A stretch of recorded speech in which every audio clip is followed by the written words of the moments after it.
Hey everybody, welcome back to Overland, Florida. This video is going to be a little bit different, mainly because I'm going to be trading my truck in this episode. So this is the new rig right here. For this camping trip, I'm trading in my truck with all its stuff on it for just a backpack with the bare essentials. And we're going to do some primitive camping right outside Tampa Bay. It's really easy to try to keep up with the Joneses and buy all this stuff and have flashy things, but let's be honest, to do some real backpack camping or primitive camping, you can just go to your local Walmart, spend probably less than $75, get the bare essentials, get some decent things, and you can have some awesome fun trips just out of a backpack. So right now it's just after 3 o'clock in the afternoon. It is a beautiful day. It's going to be about 87 degrees. I am right outside Tampa, and I have about a 2-mile, maybe a little bit more of a hike to the primitive camping area where I'm going to camp tonight. So once I get to the campsite, I'll empty out my backpack. I'll show you guys some of the things that I bring. It's nothing too crazy. It's nothing expensive. Probably the most expensive thing I'm bringing is just this little weather radio, and it's probably $30 on Amazon.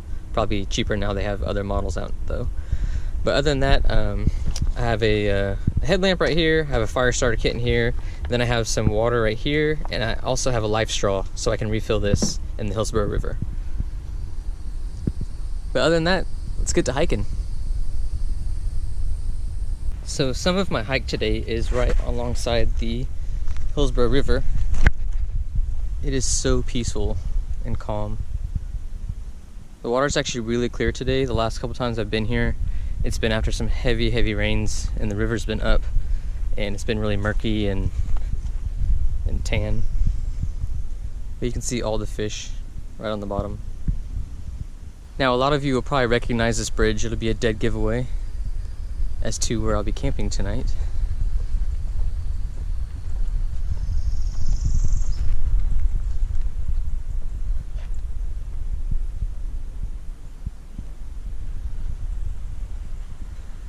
It's about 90 degrees, but it's not too bad in the shade. Hopefully this evening it'll get into the low 60s. I'm hoping for at least 65. So I've walked about a mile and I've noticed there's so much good firewood on the ground. This is all from Hurricane Irma that came through a while ago. But I still have a mile to go, and that's a little too far to carry all my gear and firewood, so hopefully there's still a lot of stuff on the ground near the campsite.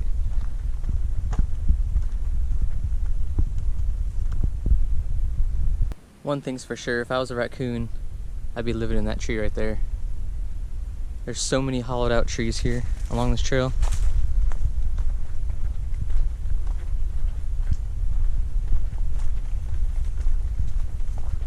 So it's time to take a little break. Luckily there's this nice tree laying across the path, and I decided to take a little water break. It is pretty hot. It is way too hot to be wearing long sleeve and jeans. And the only reason I wore this is because I wasn't sure how bad the mosquitoes were going to be tonight, because I'm going to be close to the Hillsborough River and some swamps and stuff, and I'm not one to really use bug spray. I don't like spraying that stuff on my skin. So this isn't the river right here. This is just a little lowlands area that's just holding water.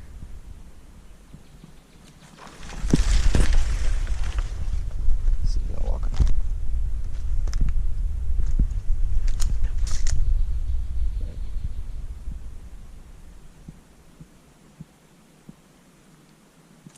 I should be pretty close. I don't know exactly how far away the camping area is from here, but I've been walking at a pretty good pace for a little while. So you want to talk about going from 0 to 100 real quick. I'm out here just hiking along and looking out for alligators and hogs, the big things that can kill me, snakes, and I just walked right through the biggest banana spider web in my life with the spider in it. And I dropped my camera and everything because it literally fell over. My whole body is that big of a web. But crisis diverted. So here's the primitive site I'm going to be camping at tonight. All there is just a little fire ring and some pine trees, a lot of cypress trees, and right now I'm going to pick 2 trees to set up my hammock, take this heavy backpack off, and rest for a few minutes, cool down, and then I'm going to start looking for some firewood. So I have my hammock up, and the nice thing about using these Atlas straps is they have all these loops. So if you bring carabiners or have belt clips, you can hang all kinds of things and utilize those straps to keep everything up off the ground. Obviously I wouldn't recommend hanging food from it because you don't want food where you're going to be sleeping for critters, especially bears, stuff like that. But here's my backpack. Everything that I have brought today, minus that sweater over there, fits in this backpack. I'll go through it a little bit later. So now that camp is set up and it's still daylight, I did not bring any LED lights. My Lucy lights are still on the dashboard of my truck. So I went and busted this out of my backpack. This is just a little saw. This is actually really sharp. It folds up nicely and it's pretty lightweight. It actually came from Harbor Freight, I want to say, probably with the coupon. It's probably $8 or so. Definitely worth it. I always keep one of these in that box in the bed of my truck, and I have one for my backpack as well. So we're gonna go try and find some good kindling firewood and some nice sized logs to keep this fire going all night.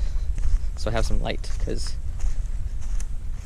I am probably at least 3 miles away from pretty much anything, and there's a huge hog problem out here, and I know they're gonna be stirring around because you can look around and just see where they've been rooting up everywhere. So I'm thinking if I can keep that fire stoked all night, at least I'll have some light to look around, and maybe the critters will leave my campsite alone.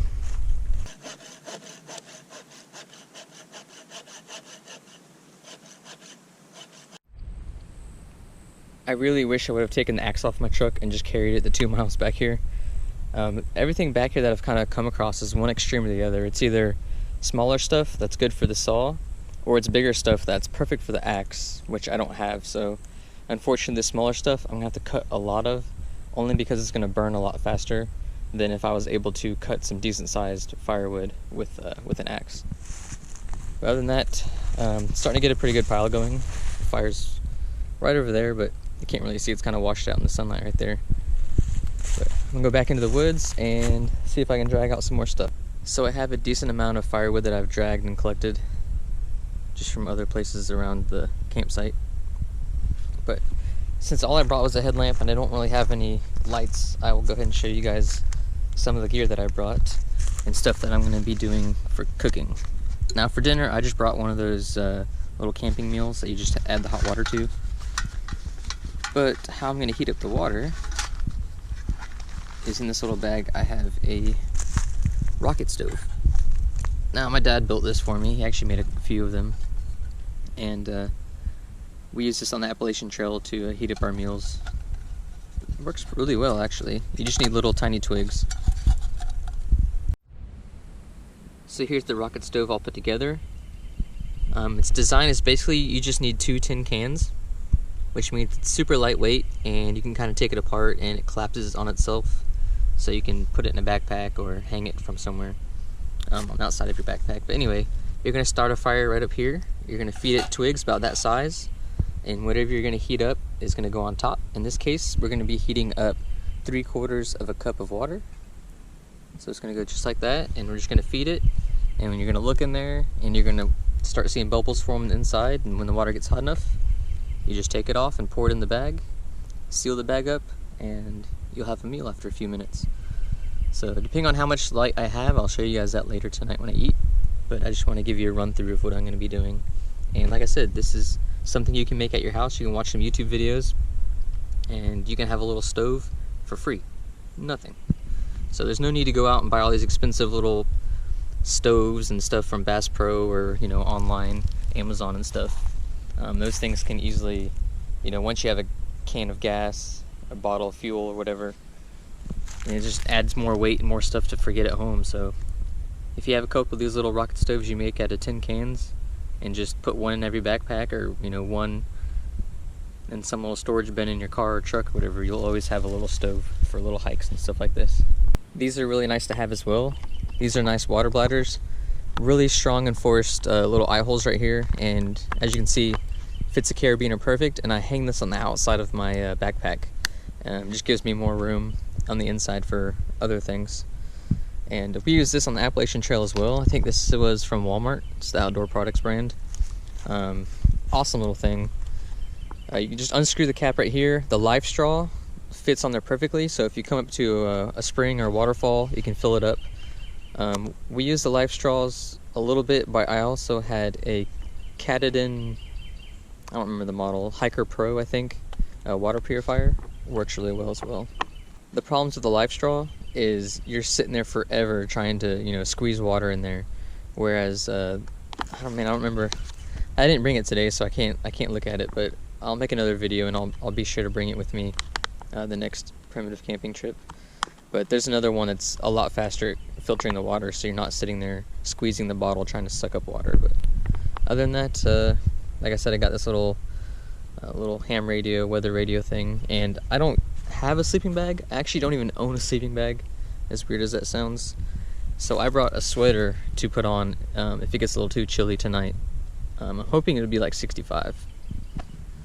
Something else you should always have with you is a first aid kit. Now this probably isn't the best, it's definitely not the worst, there's quite a few things in there. Everyone has their favorite brand or favorite first aid kit. I just happened to buy this one just because it had a lot of stuff packed in a pretty small, lightweight kit. This might have been at Walmart as well.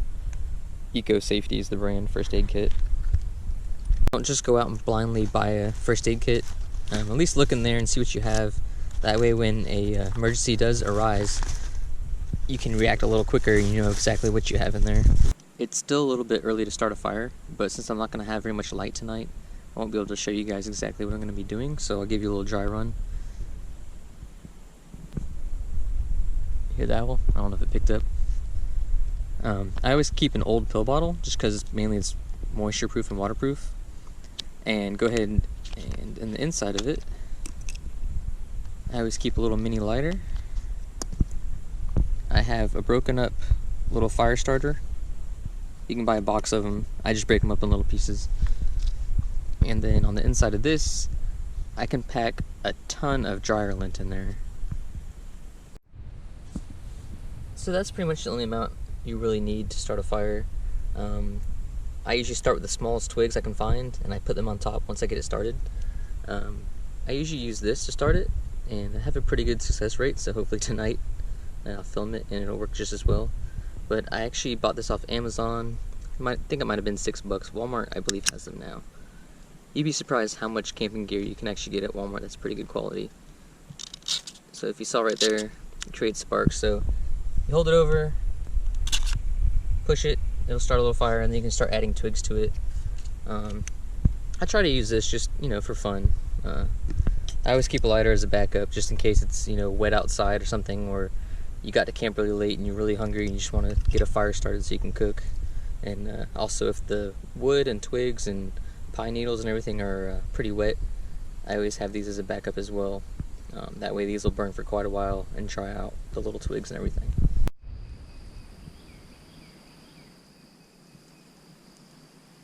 So it's morning time, and I was up pretty much all night long.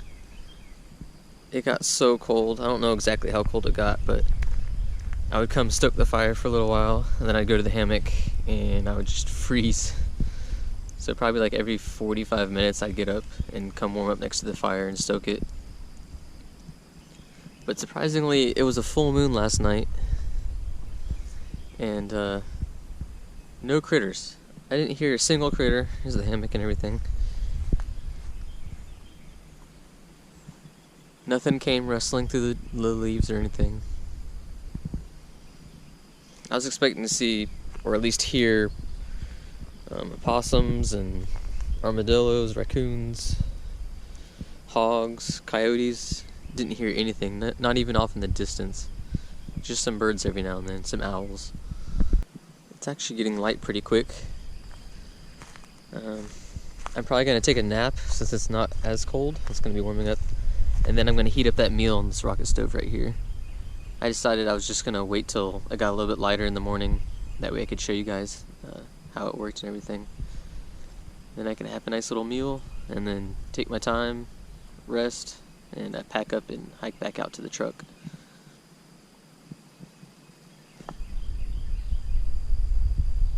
So I'm pretty glad I spent the time yesterday afternoon and got all that firewood because I pretty much used it all.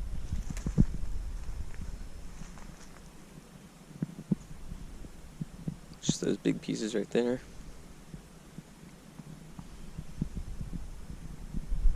So now that it's light outside and it's warmed up a little bit, I'm going to go ahead and heat up some water on this rocket stove.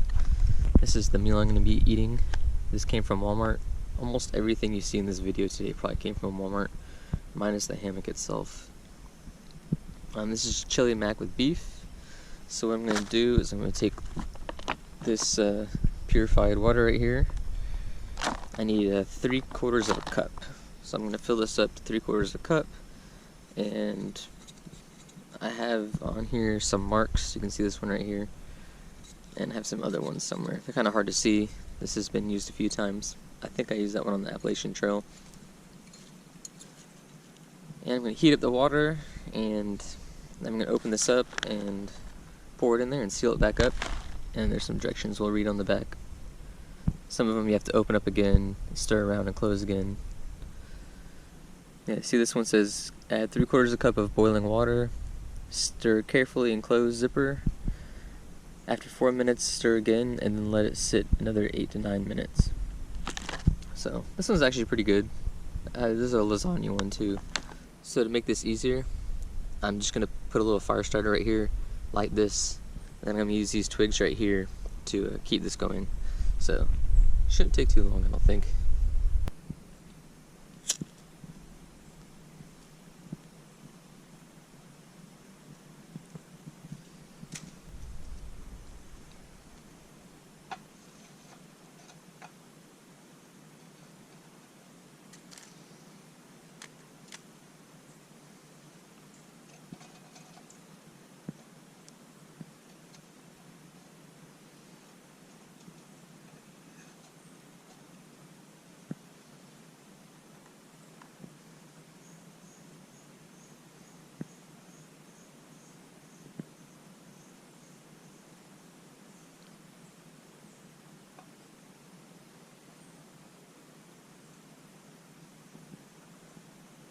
It sounds like there's some huge animals over there in the distance, but from what I can tell, it's just a squirrel, or a couple of them.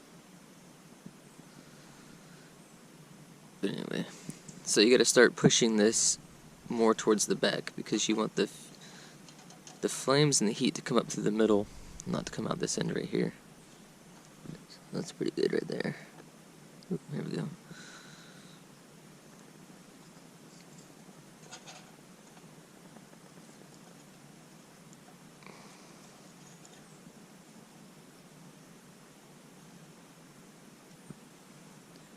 I'm gonna go ahead and put this on there since we have some heat coming through. I have quite a few good sized sticks in there now, so I know it's kind of early still, but what I'm going to do is start looking for little bubbles forming on the inside of that can.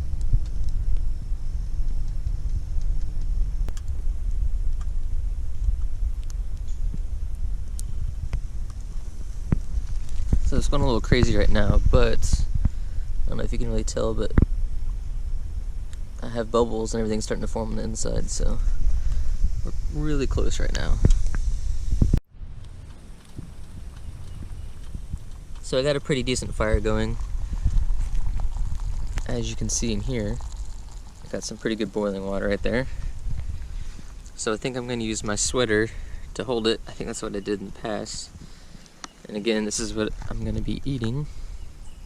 So I'm just going to dump the water in there, stir it, seal it up for 4 minutes, stir it again, and let it sit for 8 to 9 minutes.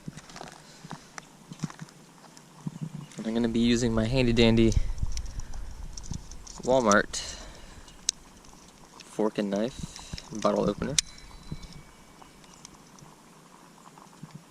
and spoon. So I went ahead and stirred that, sealed it back up, and while I'm letting that sit for almost 10 minutes, I dumped this out, letting it cool down, and I need to start taking apart this fire and making sure that it's out before I leave. I know it doesn't look like much, but it actually tastes really good. I feel kind of ripped off. There's only like 4 or 5 noodles in there, but again, it's pretty good, and it's a nice little meal or a little snack to have before a nice hike out of here. Fire. I poured as much water on it that I had on it, so I'm gonna wait a little bit longer and kick the rest of those logs away. But I'm kind of disappointed and happy at the same time. It was a full moon last night, and you could walk around here with no flashlight because there's a pretty good sized clearing through here.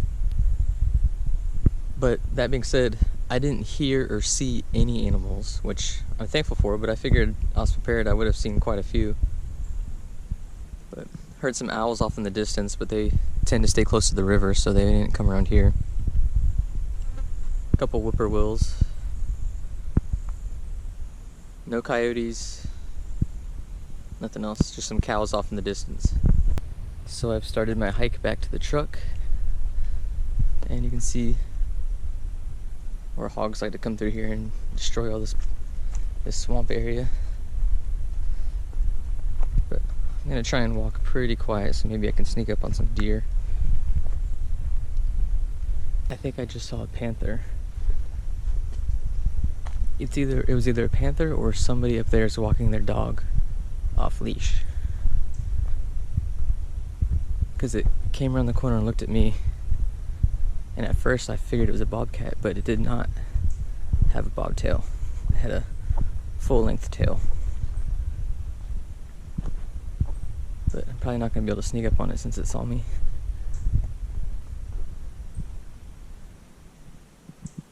That's crazy.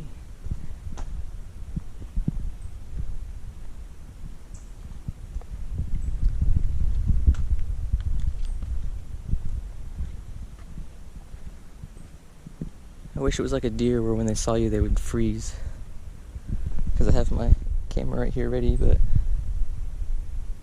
by the time I looked at it and it looked at me, it turned around, I saw the tail and it hauled ass.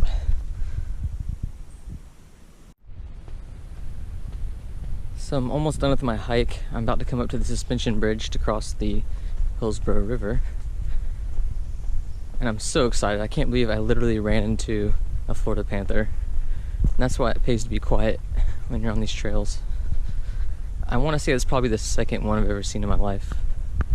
And if you want to go to an area where you have a better chance of seeing bears and panthers, if you go down towards the Everglades, there's a road called Jane Scenic Drive. And if you go there early in the morning, there's a lot of active wildlife out there.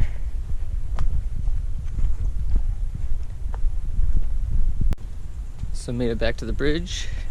It's really weird hearing like rapids, like waterfalls in Florida. It's not something you hear very often. It's so soothing.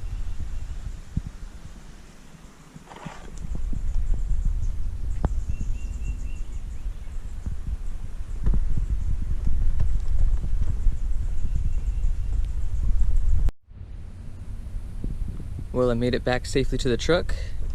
Another successful camping trip, although I really need to invest in a underquilt for my hammock because I was so uncomfortable last night. It was so cold. I would just lay in the hammock for a little bit, go stoke the fire, and go back and forth. Other than that, like I said, you don't need all this fancy equipment to go out and have fun and go on a nice camping trip. Most of the stuff, probably all the stuff, the light, the backpack, probably everything except this radio that you saw today and my Glock came from Walmart. If I was camping out of my truck this morning, there's probably no way I would have seen that panther. The truck just makes a lot of noise, all the gear and everything makes a lot of noise, but if you walk pretty quiet on a trail, you never know what you're going to come across. Like I said, at first I thought it was a bobcat, but it was definitely a panther, and that was really awesome. So stay tuned, and if you like the video, give it a thumbs up, give it a share, like, subscribe, all that good news. I'm trying to grow the channel a little bit more lately.